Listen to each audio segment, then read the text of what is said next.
voulez un whisky? Oh, juste un doigt. Vous voulez pas un whisky d'abord?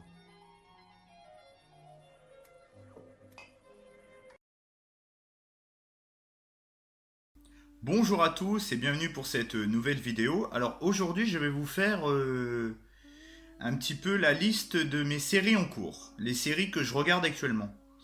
Alors je commence avec la série Game of Thrones, qui est une série américaine fantastique, médiévale et dramatique avec une nuance érotique, créée par David Benioff et Daniel Brett Weiss. Alors le synopsis de cette série, c'est qu'il y a très longtemps, à une époque oubliée, une force a détruit l'équilibre des saisons. Après 10 ans d'été, l'hiver rigoureux s'abat sur le continent entre rivalité, complot, veilleurs de nuit et marcheurs blancs. Et le trône de fer, la tranquillité sera de courte durée et sera ébranlée pendant de nombreuses saisons. Alors, Game of Thrones, qu'est-ce que je pense de Game of Thrones? Je pense que c'est vraiment une bonne série. Déjà au niveau de ses décors, au niveau de ses costumes, ça fait beaucoup penser un petit peu au temps, même si c'est fantasmagorique, ça fait quand même penser au Moyen-Âge, donc ça fait penser un petit peu à toute cette époque-là, un petit peu aussi à l'époque médiévale. Je trouve que la plupart des acteurs sont très convaincants, il y a des combats épiques, il y a une mise en scène extraordinaire, un esthétisme dans cette série qui est juste bluffante. Les combats sont juste... Bon, j'ai vu que la première saison, donc pour l'instant je me suis pas rendu compte de tout le potentiel qu'avait cette série à son paroxysme, quoi. Mais de ce que j'ai vu de la première saison, franchement, j'ai vraiment bien aimé. Bon, il y a des épisodes qui sont mieux que d'autres, mais dans l'ensemble, si on adhère tout de suite à l'histoire de base, on accroche, on est obligé d'accrocher. Et j'ai fini la première saison et je vais attaquer la prochaine saison prochainement. Enfin, la seconde saison prochainement. Donc, première série en cours, c'était Game of Thrones. Ensuite, pour la seconde série en cours, je suis en train de me faire la série Pretty Little Liars. Alors c'est une série américaine, thriller, dramatique, romantique et policière, avec une nuance teen movie, créée par Ina Marlene King. Alors le synopsis, c'est 4 adolescentes reçoivent de mystérieux messages d'une certaine A, après que l'une de leurs meilleures amies ait disparu dans des circonstances tragiques et mystérieuse. Alors déjà, premièrement, les filles qui jouent dedans sont exceptionnelles. Elles ont beaucoup de talent. Je trouve que si tu adhères tout de suite à l'intrigue, c'est une série très addictive. En plus, il y a un côté très mystérieux et un petit côté thriller qui me plaît beaucoup. Les personnages féminins, j'adore, mais même les personnages secondaires. On suit un petit peu l'intrigue de leurs parents, mais on se rend compte que leurs parents ne sont pas non plus tout roses dans cette histoire. Donc il y a beaucoup de secrets cachés, de secrets de famille, de secrets entre voisins. C'est un peu ce genre de quartier, vous savez, un petit peu qui fait penser à la série Desperate Housewives. Vous savez, ce genre de série calme où que les non-dits se disent pas, où les langues se délient, mais on se rend compte que dans cette ville, il se passe vraiment plus de choses qu'on peut nous faire croire. En plus, avec cette intrigue, il y avait pas mal d'intrigues policières, il y a de la romance, il y a du teen movie. Franchement, c'est vraiment une série. C'est peut-être une série un peu pour les meufs à la base, mais n'empêche, si vous êtes un mec et vous êtes un minimum sensible, et vous adhérez un petit peu à ce genre d'histoire, ça me fait penser un petit peu... je ne l'ai pas encore vu, mais ça a l'air d'être un peu la même trame narrative, Riverdale. Ça a l'air d'être un petit peu dans le même esprit que la série Pretty Little Liars. Mais je trouve que c'est vraiment une série très accrocheuse, quoi. En plus, tous les acteurs sont vraiment bons. Il y a la vie autour du lycée, la vie autour de A, leur propre vie d'adolescente. Elles commencent à devenir de jeunes adultes. Donc, au fur et à mesure des saisons, elles évoluent dans leur tête. Bon, il n'y a que Anna qui reste un petit peu barge dans sa tête. Des fois, elle vous dit des répliques, des fois, mais mort de rire, quoi. Au début de la saison 5, elle dit une réplique dans une voiture. La meuf, elle est pas seule dans sa tête, mais Anna, j'adore ce personnage. Arya aussi est très très bien. Enfin, Spencer, Emily, Allison qu'on revoit à un moment donné. Alors je vous dis pas comment pour pas vous dérouler pour pas vous dévoiler l'intrigue. Mais n'empêche, j'ai fait un petit peu le tour de ma critique sur cette série que je vous recommande vivement. Alors ensuite, une série emblématique de France 3 qui va en faire jaser plus d'un. Là, vous allez péter votre écran, là, vous allez rage-quitter sur ma vidéo. Si ça vous plaît pas, vous pouvez toujours disliker et vous barrer. Ça me fera des vacances. Non, je rigole. Si vous aimez pas, mais pas besoin de marceler non plus dans les commentaires. Voilà, il faut être un minimum diplomate, quoi. C'est parce que vous aimez pas que c'est de la merde, quoi. Vous avez pas le don infus pour... c'est pas français, ça. Le don infus pour me dire si c'est de la merde ou pas. Bon, si ça fait 12 ans que ça existe, c'est que c'est un minimum bien, quoi. À un moment donné, il faut arrêter de se voiler la face. Alors, c'est Plus belle la vie. C'est une série française, soap opéra et comédie dramatique en Friday Today, créée par Hubert Besson. Le synopsis, c'est la vie quotidienne du quartier marseillais du Mistral, avec ses grands bonheurs et ses lourds secrets, ses drames et ses joies qui parlent de beaucoup de sujets sociétals avec des personnages emblématiques. Alors moi j'avais commencé pour info la série Pretty Little Liars, j'en suis à la saison 5. Voilà, petite parenté.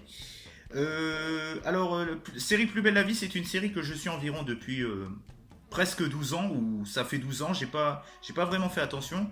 Et on suit la vie de plusieurs personnages dans un quartier qui s'appelle le Mistral. Alors il y a plusieurs endroits emblématiques dans cette série. Il y a le bar du Mistral, il y a le Select, il y a le commissariat central de Marseille. Il y a plein d'endroits emblématiques et on suit toutes ces intrigues. Alors ça peut être très bien de la romance, ça peut être très bien du policier, ça peut être très bien des moments comiques. Et ça se rapproche beaucoup de notre propre... ça ressemble beaucoup à notre propre vie, quoi. C'est une série vraiment qui se regarde au jour le jour, quoi. Par exemple, c'est le premier... c'est Halloween, bah, ils vont faire un truc exprès pour Halloween. C'est un truc pour Noël, ils vont faire un truc pour Noël. Il y a un nouveau politique qui est président, bah, ils vont en parler dans la série. C'est une série très Friday Today. C'est vraiment en Friday Today jusqu'au bout, quoi. Alors Friday Today, pour ceux qui ne savent pas, ça veut dire au jour le jour. Oui, merci Google. Et non, bah franchement, alors c'est soit vous adhérez pas, alors c'est vrai que c'est soit vous adhérez pas à ce genre de série. La série peut... Certains acteurs peuvent cabotiner un petit peu. C'est vrai qu'au début, c'était pas tout le temps top au niveau du jeu d'acteur. Mais à force, les acteurs deviennent de plus en plus à l'aise et ça devient de plus en plus crédible. Et les acteurs emblématiques qu'il y a depuis le début, ils ont largement évolué dans leur jeu d'acteur. Et c'est vrai qu'il y a tellement d'intrigues différentes, c'est-à-dire d'un mois à l'autre, il se passe jamais les mêmes choses. Et c'est soit vous aimez pas, vous rentrez pas directement, et ça va vous faire chier, vous allez dire que c'est de la merde. Ou si vous rentrez sur l'intrigue, que ça fait 12 ans comme moi que vous la voyez, eh ben vous pouvez kiffer toujours au bout de 12 ans. Au bout de 12 ans de série, vous pouvez toujours kiffer devant un épisode. En plus, souvent, ils font des prime time. Ce qui est encore mieux, quoi. C'est-à-dire, on rentre vraiment encore plus dans cette série. Avec des mini téléfilms qu'ils font, je trouve que c'est vraiment pour les prime time qu'ils font souvent sur France 3, c'est pour un petit peu clôturer certaines affaires en cours, quoi. Alors, certaines histoires qui se déroulent depuis plusieurs semaines, c'est bien, ils finissent souvent là-dessus pour clôturer leurs histoires principales. Et c'est vraiment pas mal. Et sinon, bah quoi dire, bah la mise en scène, esthétiquement c'est pas mal. Les effets spéciaux sont un peu pourraves, faut le reconnaître. Mais bon, c'est une série à petit budget, c'est une série qui date depuis 12 ans. Les séries françaises n'ont pas non plus un budget illimité, mais depuis le temps, avec la boutique de Plus belle la vie, les DVD, les coffrets DVD et tout, à mon avis, ils ont dû quand même se faire pas mal de chiffre d'affaires. Donc c'est une série que je vous recommande aussi. Ensuite, je vais vous parler de la série Supergirl. C'est une série américaine créée par Allison Adler et Greg Berlanti. C'est une série de super-héros et d'action. Avec une petite pointe de comédie et de romance. Voilà. Alors le synopsis, c'est on suit les aventures de Kara, qui est la cousine de Superman. Elle se surnomme Supergirl. Il y a un crapaud dans mon jardin. Je sais pas si vous l'entendez. Alors c'est la cousine de Superman, elle se surnomme Supergirl, combat les méchants super-héros et doit cacher son identité à sa patronne qui est la femme la plus influente dans un média qui s'intitule National City. Alors moi qui n'ai vraiment pas fan de séries de super-héros, alors déjà premièrement l'actrice principale est vraiment très mignonne, elle joue super bien, il y a une bonne petite intrigue entre la cousine de Superman et Superman. Ils se voient de temps en temps par médias interposés ou par des fois en vrai. Il y a le combat un petit peu côté catastrophe avec les méchants qui essayent de détruire la Terre ou qui essayent de détruire tout simplement la super-héroïne, quoi. Il y a toute l'intrigue autour de sa patronne, parce que sa patronne les habitants sont au courant qu'il y a des super-héros, genre Superman, mais sa patronne, elle sait pas que Supergirl, c'est la cousine de Superman, donc elle lui cache tout ça. Et entre elles, je trouve que ça fait une bonne complicité entre elles et je trouve que c'est vraiment génial. En plus, c'est la fille qui jouait dans... La patronne, c'est la fille qui jouait dans... Elle jouait dans quoi, elle, déjà? Ah, dans Ali McBeal, voilà. C'est une série que j'ai jamais vraiment regardé, Ali McBeal. Et c'est vraiment une série, il y a pas mal d'action, je trouve que ça bouge pas mal, c'est sympa, des fois c'est un petit peu plus sérieux. Il y a un petit peu de romance, il y a aussi la complicité avec sa sœur. Il y a tout le côté un petit peu secret quand ça se passe dans la base secret pour surveiller tous les super-héros. Je vous dirai pas le nom, j'en sais rien du tout, je me rappelle plus. Et non, c'est vraiment une série qui est... J'en suis à la fin de la saison 1, là, il faut que je me dépêche mon cul pour regarder la suite. Je m'excuse pour mon langage vulgaire. Mais sinon, non, c'est vraiment une bonne petite série qui mange pas de pain, quoi. Franchement, je vous la conseille aussi. Et elle est aussi dans mes séries en cours. De toute façon, la vidéo que je fais, c'est mes séries en cours. Ensuite, l'avant-dernière série, alors c'est que The Good Place. Alors c'est une série américaine créée par Michael Schur. C'est une comédie fantastique. Alors le synopsis, c'est Eleanor qui a été tuée dans un accident très atypique et se réveille au bon endroit. Lorsque Michel l'architecte, c'est celui-là qui a inventé le bon endroit, lui apprend qu'elle est au bon endroit à cause de ses bonnes actions, elle réalise très vite qu'elle a été confondue avec quelqu'un d'autre.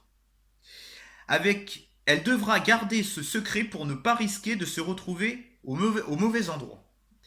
Alors ça, c'est une série fantastique vraiment très atypique.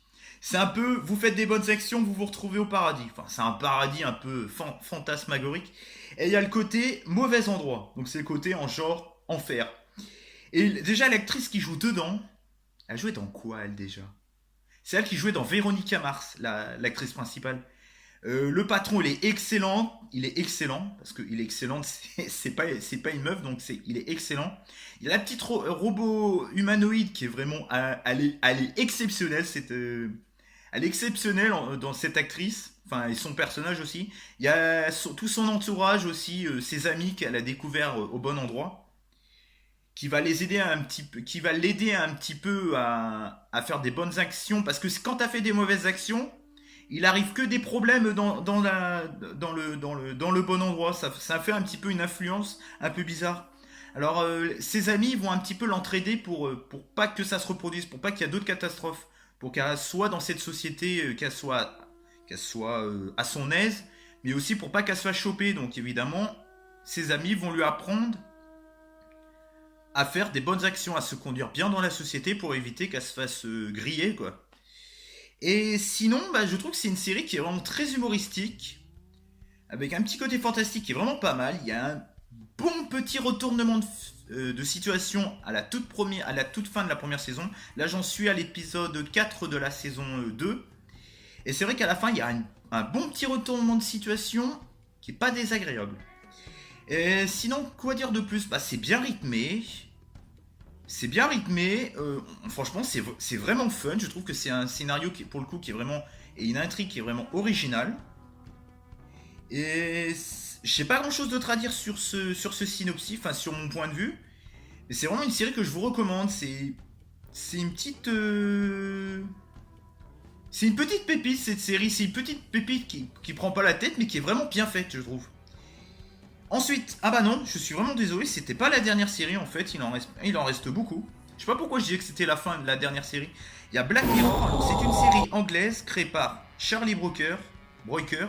C'est une série SF dramatique satirique. Alors le synopsis, c'est que chaque épisode de cette anthologie montre la dépendance des hommes vis-à-vis de tout ce qui est attrait à l'écran et à la technologie. Alors, je vais pas vous en dire plus sur cette série, je vous la laisse découvrir, mais c'est vrai que c'est une excellente satirique pour voir un petit peu la technologie, les gens qui sont accros à la technologie et aux écrans. Alors, je vous en dis pas plus, je vous laisse découvrir pleinement cette série, parce que sinon ma vidéo elle va durer très très longtemps.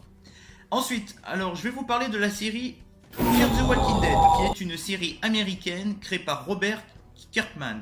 C'est une série de zombies dramatique. Alors le synopsis, c'est qu'on est clairement dans le même genre d'histoire, dans le même genre de registre que la série The Walking Dead. Sauf que ce n'est pas les mêmes personnages et que contrairement à The Walking Dead, les protagonistes bougent beaucoup plus dans des lieux inconnus. On a plus un côté roi de movie qui se fait beaucoup plus ressentir dans cette série-là. C'est vrai qu'il bouge beaucoup plus dans cette série-là, ça bouge beaucoup plus que de The Walking Dead. C'est un petit peu pour ça que je préfère. Alors là, j'en suis à la saison... J'ai débuté la saison 3 là. Je suis à l'épisode 2 ou 3 là. Alors bah je trouve que ça bouge déjà mieux que The Walking Dead. C'est peut-être un petit poil moins violent. Mais par contre ça dure pas 3 plombes. Voilà, les protagonistes ne restent pas, les personnages ne restent pas une saison entière dans une ferme pour attendre une gamine qui s'est barrée quoi. Là c'est vraiment, ça bouge bien quoi. C'est vraiment les personnages, moi je trouve qu'ils sont aussi crédibles que dans The Walking Dead. Alors la mise en scène est peut-être un petit peu en dessous. C'est vrai on a moins ce côté message de fond et tout. Il y en a peut-être un peu moins dans The Walking Dead. Et encore, il y a quand même la famille et tout. Donc on est à peu près dans un équilibre par rapport à The Walking Dead. On est un peu dans le même genre. Il y a quand même du fond. C'est vrai que je dis des bêtises. Il y a quand même du fond. Il y a la famille. Il y a par exemple le dépassement de soi. Les moments, est-ce qu'il faut tuer les zombies ou pas? Quelle réaction on serait à leur place? La relation entre les hommes et les zombies, la relation entre les hommes tout simplement. Non mais en fait, elle n'a pas à rougir face à la série The Walking Dead, la série Fear the Walking Dead. Fear the Walking Dead, ouais pardon. Et non, je trouve que c'est vraiment une série, si vous aimez plus une série avec un peu plus d'action, je vous conseille celle-là. Si vous préférez une série avec un peu plus de gore, je vous conseille The Walking Dead. Mais sinon, moi, j'ai une petite préférence pour Fear the Walking Dead. Et après, quand on dit que la mise en scène et tout est nulle dans cette série, franchement, bah, achetez-vous un cerveau, quoi, sérieusement. là, j'ai pas d'autre chose à dire. Hein. Voilà pour cette série. Alors ensuite, je vais finir avec... Alors, entre-temps, je regarde aussi la série Skins et la série Misfit. Je l'ai recommencé à zéro, les deux séries. Voilà la petite aparté. Alors, la dernière série, Man Seeking Woman. Alors, c'est une série américaine créée par Simon Rich. Ah, si j'étais riche, dans ma famille, je dirais je m'en fiche. Ah, si j'étais un homme riche. N'importe quoi, moi. C'est une série satirique, comédie fantastique. Alors, le synopsis, c'est on suit les aventures d'un prénommé Joss Greenberg sur sa vie chaotique amoureuse avec une grosse pointe de fantastique et de what the fuck. Alors c'est vrai que cette série, j'ai vu le premier épisode, j'ai vu le tout premier, hein, j'ai pas vu la suite. Alors déjà c'est une satire un peu sur la vie amoureuse, alors, mais c'est une satire tirée par les cheveux quoi, c'est vraiment bien fait. Alors on passe d'un troll à Hitler au président de la République. What the fuck. Alors comment je peux analyser cette série? Alors au début tu peux regarder ça, tu peux te dire c'est de la merde. Mais en fait c'est tellement what the fuck, en fait c'est génial quoi. Alors j'espère que ça va tenir sur la durée quoi. Parce que le premier épisode j'ai trouvé qu'il était bien. Mais est-ce que ça va tourner en rond pendant... Je sais pas. Je viens juste de la découvrir là il y a à peu près 1 ou 2 semaines. Et c'est vrai que... Je sais pas. Alors je vous ferai peut-être une critique plus complète pour mes prochaines séries en cours. Et bah voilà. Bah je crois que j'ai fait le tour un petit peu de toutes les séries en cours toutes les séries en cours quoi. Et sinon j'ai fini il y a pas longtemps, qu'est-ce que j'ai fini il y a pas longtemps The Last Man on Air. Je l'ai fini il y a pas longtemps mais je vous en parle pas puisqu'elle est finie. Bah je vous souhaite une bonne journée. Regardez au fait mon t-shirt, il est super beau hein. C'est un t-shirt The Walking Dead. Le mec, il a un t-shirt The Walking Dead, mais il favorise Fear the Walking Dead. Cherchez l'erreur. Et là, il y a mon chien. Attends, ah, mais mon bébé. Oh, regarde. Dis bonjour à la caméra. Ah, ma fifi. Bon, elle est pas contente, je l'ai réveillée, là. Dis au revoir à la caméra. Au revoir. Des petits bisous. Oh, on fait des bisous. Elle est mignonne. Bon, allez, à plus, les amis. Passez une bonne journée et bonnes vacances si vous êtes en vacances et portez-vous bien. Ciao. Et mettez dans les commentaires vos séries en cours et mettez un petit pouce bleu, c'est très important. Bye bye.